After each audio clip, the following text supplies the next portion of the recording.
أهلا بيكم في حلقة جديدة.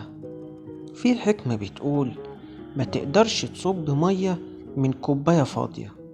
يعني لو انت مش مهتم بنفسك وواخد بالك منها، مش هتعرف تدي للي حواليك، ولا هتعرف توصل لأحلامك، وهتلاقي نفسك دايما مفرهد وخلصان. النهاردة مش جاي أقولك كلام نظري من بتوع التنمية البشرية، أنا جاي أكلمك بجد إزاي تهتم بنفسك في 6 جوانب. لو ركزت فيهم هتحس بفرق حقيقي في مودك وفي طاقتك. يلا بينا.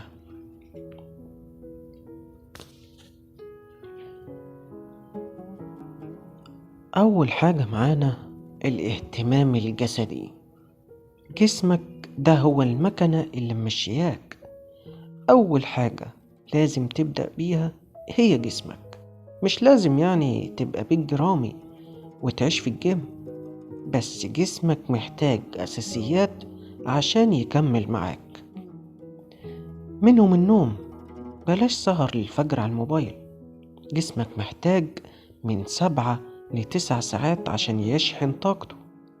وكمان الأكل، مش هقولك احرم نفسك، بس قلل العك. بلاش. جسمك محتاج أصلا بنزين نظيف. بلاش أي أكل كده وخلاص. الحركة، لو مش بتحب الرياضة اتمشى نص ساعة بس، فك رجلك وشم شوية هوا نضاف. الدلع الشخصي. الدلع الشخصي ده عايز كده حاجة تكون اهتمام بنظافتك وكمان بشرتك. حتى لو حطيت ريحة حلوة وانت قاعد في بيتك، ده بيفرق جدا في نفسيتك. تاني حاجة معانا الاهتمام العقلي. عقلك محتاج يتغسل من السوشيال ميديا، من القرف والحاجات اللي بنشوفها. عقلك هو المحرك، لو سبته للأفكار السلبية والترندات التافهة هيقف بيك. بلاش نفضل ماشيين ورا أي حاجة بتبقى ترند. صدقني، عقلك ده مهم جدا في حياتك. اتعلم حاجة جديدة، اقرأ صفحتين في كتاب، اسمع بودكاست مفيد وانت في المواصلات. حاول تفصل شوية، خصص وقت تقعد فيه مع نفسك من غير موبايل.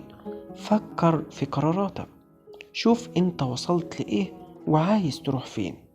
حاول يكون في هدف في حياتك. تحدي مع نفسك، جرب تعمل حاجة جديدة، اتعلم لغة، جرب طبخة، أي حاجة تخرجك من الزون اللي انت حابس نفسك فيها. تالت حاجة معانا الاهتمام العاطفي. مشاعرك مش رفاهية. احنا كتير بنتكلم جوانا لحد ما ننفجر. الاهتمام بمشاعرك يعني طلع اللي جواك. لو زعلان اتكلم مع حد بتثق فيه، مش اي حد خلاص. او حتى اكتب اللي حاسس بيه في ورقة وهوب قطعها. بلاش جلد الذات، بلاش تأنب نفسك كتير. ما تبقاش قاسي على نفسك، كلنا بنغلط. سامح نفسك زي ما بتسامح أصحابك. حب نفسك. لو انت مش حابب نفسك ومقدرها، مين أصلا هيقدرها ويحبها غيرك؟ ما حدش تاني هيعمل كده. رابع حاجة معانا الاهتمام الروحي. صلتك باللي خلقك وبالكون. الجانب ده هو اللي بيديك سلام داخلي. وقت العواصف، الهدوء مهم جدا. اقعد في هدوء، صلي، سبح، تأمل. المهم تلاقي لحظات سكينة وسط دوشة اليوم. كمان الامتنان. كل يوم قبل ما تنام افتكر 3 حاجات حصلت حلوة في حياتك وفي يومك، وقول الحمد لله. ده بيخلي عقلك يركز على الإيجابيات. حواليك الطبيعة، لو قدرت تروح مكان فيه زرع أو بحر، روح الطبيعة بتسحب الطاقة السلبية بجد. خامس حاجة، الاهتمام الاجتماعي. مين اللي حواليك أصلا؟ العلاقات ممكن ترفعك للسما وممكن تهدك.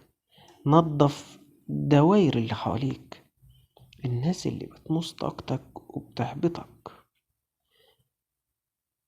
ابعد عنهم أو قلل كلامك معاهم. استثمر في الغاليين، خليك مركز مع دول اللي بينموا حياتك وبينموا شخصيتك وكمان بينموا عقلك. ابعت رسالة لصاحبك الجدع، اقعد مع أهلك قعدة رايقة، خليك موجود وسط الناس اللي بتحبهم بجد. ساعد غيرك، على فكرة جبر الخواطر بيصلح روحك انت قبل ما بيصلح حال اللي بتساعده. سادس حاجة معانا الاهتمام المهني والمالي، أمانك واستقرارك. ما ينفعش طبعا ننسى الشغل والفلوس لأنهم جزء كبير من راحة البال. طور نفسك، ما تفضلش مكانك سنين. خد كورس، اتعلم مهارة تخليك مطلوب أكتر في شغلك. نظم محفظتك، بلاش تصرف كل اللي في جيبك على حاجات تافهة ملهاش لازمة. ابدأ شيل قرش أبيض لنفسك في وقت الزنقة. افصل بين الشغل والحياة، ما تخليش المدير أو ضغط الشغل يسرق وقتك مع عيلتك أو وقت راحتك. في النهاية، الاهتمام بالنفس مش أنانية، ده ضرورة عشان تقدر تكمل. مش لازم تعمل كل ده في يوم وليلة. ابدأ بحاجة واحدة بس النهاردة، خطوة صغيرة أحسن من مفيش. قولي بقى في التعليقات ايه أكتر جانب من الستة دول حاسس إنك مقصر فيه وعايز تبدأ تهتم بيه من بكرة. ما تنسوش تعملوا لايك وتشتركوا في القناة لو الحلقة عجبتكم. أشوفكم في حلقة جديدة، وخلي بالكم من نفسكم.